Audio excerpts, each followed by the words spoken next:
Thank you for taking the time to view this tutorial.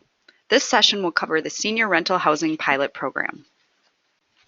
In this session, I will provide an overview of the program, discuss selection thresholds, review ranking and selection criteria, explain how to apply for funding, and outline other items you may need to consider. Minnesota Housing's board recently approved a new senior rental housing pilot program, and the funding for this pilot will be part of the agency's 2016 request for proposals. With growing demand for affordable senior rental housing, Minnesota Housing will be selecting up to one proposal that has a financing and service delivery model that could potentially be replicated in different regions of the state. Proposals must create new units for seniors age 62 and older, have at least 5% of the units, with a minimum of 4 units, set aside for households with incomes at or below 30% of the area median income, and have home and community-based service needs. These two set-aside requirements can be fulfilled separately. For example, a development could have 4 units at 30% AMI and 4 additional units targeting individuals with home and community-based service needs. Proposals must have a services component. At a minimum, proposals would have a service coordinator who arranges, coordinates, and facilitates services for residents, whether provided on-site or in the community. The service coordinator role can be fulfilled by staff, service partners, or contracted service providers. At a maximum, proposals would have a service provider with a comprehensive license that is directly affiliated with and providing appropriate home and community-based services to residents. In this more intensive latter model, the property must be registered with the Minnesota Department of Health as housing with services. Additionally, proposals must demonstrate a feasible financial structure and service model that could be replicated elsewhere, and be located in a market with a demonstrated and ongoing need for the proposed housing. An applicant must agree to data collection for evaluation purposes and demonstrate that the development team and service provider has senior housing experience. In addition to the thresholds, Minnesota Housing will prioritize applications that serve the most households at or below 30% of the area median income, while minimizing the gap financing request.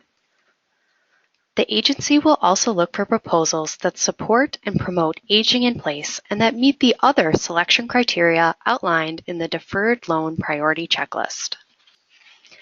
Applicants must complete the full RFP application, including the Intent to Apply application, which is due Thursday, June 2nd, along with the full application, which is due Monday, June 16th. Applicants also will be required to submit additional materials, including a Senior Pilot Narrative Questionnaire.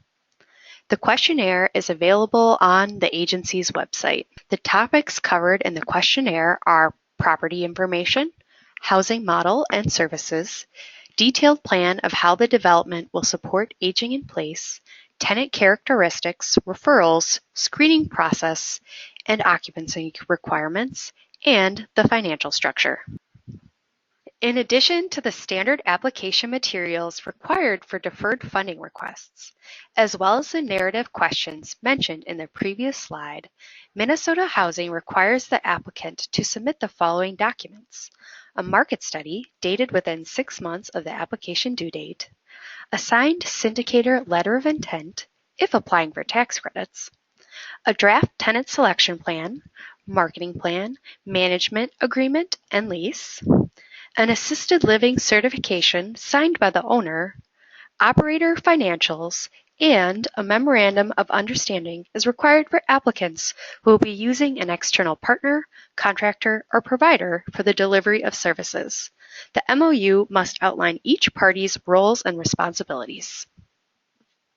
For more information, Minnesota Housing's website lists the market study requirements and approved list of market analysts. All applicants must complete the multifamily workbook. If you are underwriting service income and expenses into your mortgage calculation, on the Income and Expense tab of the multifamily workbook, please include service income in the Other line under Other Income from Operations. Include service-related expenses on the unique operating expenses line under supportive housing. Backup documentation of all service-related income and expenses, including staffing levels, is required. See the Senior Pilot Program help text for additional information. Here are a few other items to consider. If you're proposing a low-income housing tax credit financing structure, seek legal counsel to determine whether your service model qualifies under Section 42 of the IRS Code. When reviewing applications, the agency will strongly consider senior housing experience. You can find the help text document, application forms, and additional program information on Minnesota Housing's website. If you have questions, contact Esther Robards or Karen Todd.